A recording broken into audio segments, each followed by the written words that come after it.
Ang maganda sa kanyang turn signal ay namamatay ito pagkaliko mo. Yun ang isa sa mga smart feature nito na pangkotse.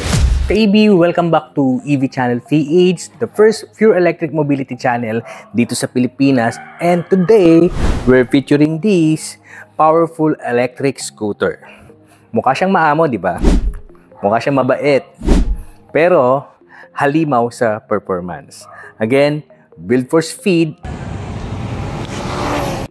packed with technology, and ang dami niya mga smart features na nakikita ko lang sa kotse. But again, pag-usapan natin itong Segway E300 SE. Let's go! Through the city lights tonight, electric dreams taking flight, feel so right. Market Dawes has got the spark you need. EV Channel PH, it's time to lead. Plug it in, power up, let's roll. Alright, this scooter is very sleek and classic type model na electric scooter. I mean, isa timeless, di ba? Hindi kumukupas, hindi nalalaos yung mga ganitong klaseng style of electric scooter. One color lang ang available nito, black lang.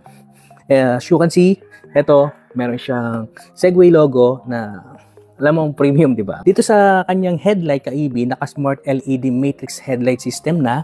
Then, kita nyo yung streamline park light niya, di ba? Then, again, tignan natin. Naka-C-type na yung kanyang turn signal. Ang maganda sa kanyang turn signal ay namamatay ito pagkaliko mo. Yun ang isa sa mga smart feature nito na pangkotse. So, kita mo naman ka-EV itong clean fender niya na bagay sa itsura ng scooter nito. Meron siyang reflector side by side, and napansin ko naka-disc brake na rin dito at disc brake na rin pala dun sa likod. Again, naka-ABS ito, bihira sa mga electric scooter na naka-ABS. Then, ang maganda rito, meron siyang switchable traction control. I mean, pwede mo siyang i-on at i-off kung depende sa road condition. Siyempre, mas maganda naka-on yun, lalo na pag umuulan. And of course, ang size ng gulong nito is 12 inch. Ang dito sa harap is 100 by 70. So, sa likod naman is 120 by 70. So, pares silang 12 inch at one-tone mags lang ang ginamit nila dito sa electric scooter na ito. Alright, pag-usapan natin itong kanyang panel at dito sa harapan. So, ang panel niya is fully digital. So, kita mo dito yung speedometer, odometer, battery percentage or bar, and mga modes. At higit sa lahat, meron siyang orasan dito or clock. Anyway, maganda ka-EV yung mga buttons niya rito is motorcycle grade. And pagdating sa handlebar niya, dito sa handle, at dito sa side mirror ay high quality din. So, meron siyang high and low beam, signal light, and maganda ang busina. Meron siyang cruise control. Gusto mo is i-maintain lang yung speed mo, ayan, pwede to. Then again dito, 1, 2, 3 mode. Ang maganda rito, meron siyang assist mode na parang tinatawag ko dito tulak mode. So, then may hazard. Kita ba dyan? Ayan. Then, ito yung kanyang start and stop button niya. Then, dito mo rin mabubuksan ka-EV yung compartment natin. So, double tap lang. So, again, meron din naman sa cellphone kung gusto mo dun buksan. So, sa baba, ang pansin mo rito, meron siyang pocket na malalim. No? So, lagayan ng ganitong mga tumbler and basahan. Another token nito ay meron siyang charger at hindi lang siya basta type A, meron din siya para sa type C. So, and of course, meron siyang hook dito. Then, ito yung susian niya. Of course, ang pinakagusto ko pa rito ka-EV, kung napansin nyo, napakalapad no kanyang footrest, di ba? So, yan ang isa sa mga gusto ko na marami kang pwedeng ilagay. So, kasya nga yung helmet ko dito kapag ilalagay mo.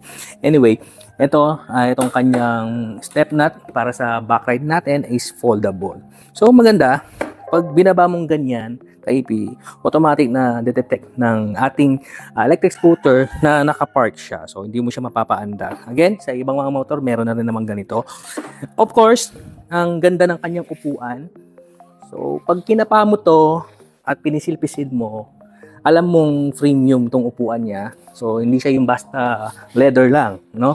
Tapos meron siyang matte pa rito na napakaganda. At meron siyang performance badge dito, magkabila. Then yung mga stitching, mapapansin mo na quality yung stitching. Then meron siyang another badge ulit dito na E300 SE Edition Launch, no? Ito yung kanyang side profile. So simple lang side profile niya. Then again, dito mapapansin mo kay EV yung kanyang dual shock absorber na meron na siyang baso na maganda sa mga uneven road at mga lubak-lubak dito sa kamay nilaan, no? Ito, importante na meron tayong mud guard na at least kahit papano yung mga putik, kagaya kanina umuulan, ay hindi na masyadong papasok dun sa looban. Then again, meron siyang grab bar na napakaganda. Sa ilalim ng grab bar, itong kanyang streamline taillight na integrated na yung kanyang turning signal. Anyway, meron siyang Segway branding dito at provision para sa camera kung gusto mo maglagay ng camera. Meron siyang reflector dito at plate lamp. LTO registered ito kaibi kapag binili mo. So, no need to worry na baka sasabihin nila ay hindi pwede sa main road. Okay, sa performance side ng electric scooter nito ay 10 kilowatt yung hub motor nito. So, sariling gawa ito ng Segway. And again, meron siya 200 Newton meter of torque. Kaya kaya niyang tumakbo up to 120 kilometers per hour kapag naka 2 batteries. So, kapag naka 3 batteries naman kay EV, kaya niyang tumakbo up to 135 kilometers per hour. Kay EV, mamaya pag-usapan natin yung impression ko pagdating sa performance nitong electric scooter nito. By the way, pag-usapan muna natin yung battery niya. Again, dito kay EV binubuksan yung battery compartment niya doon. But again, patayin ko muna kasi hugutin ko tong isang battery dito na optional lang kung gusto mo ng dagdag range. Ito ang kanyang battery. Nakaparehas lang din nung battery doon na dalawa. Kung gamit mo to, abot ka up to 200 kilometers. Depende pa rin sa driving habit or road condition kung paano mo mapapaabot ng ganun. So, dito siya binubuksan. Ayan. Ay, ano ko na. Ayan o, ang sensitive ng kanyang alarm. No? Naka-alarm kasi siya. Again, naka-lithium batteries na ito na may IPX7 water resistant using BMS ng Segway na 6.0. So, kung ito lang yung gamit mo, abot ka ng 130 kilometers. So, depende pa rin yan sa gamit mo. In one full charge yun ha. Ang charging time nito, gamit yung kanyang charger na 1000 watts, ay 5.5 hour. Again, KB, charge mo lang to tuwing gabi para hassle-free. Okay, isa sa best part ng review natin, yung pagkalikot natin dito sa application niya. You can download yung Segway 9 boot app muna, then connect mo muna dito para ma-operate mo or magamit mo tong application niya. Again, isa sa magandang features nito, meron siyang GPS tracking na kahit saang location man, itong ating electric scooter ay makikita mo. So, connected siya via Google Maps. So, pwede mong i-rekta na sa Google Maps. So, na-try ko kasi ito kay EV na pinart ko siya sa preview at kitang-kita ko pa rin kung nasaan yung aking electric scooter, kung gumalaw o hindi. And again, meron siyang OTA updates. Kapag may update si Segway, madali lang.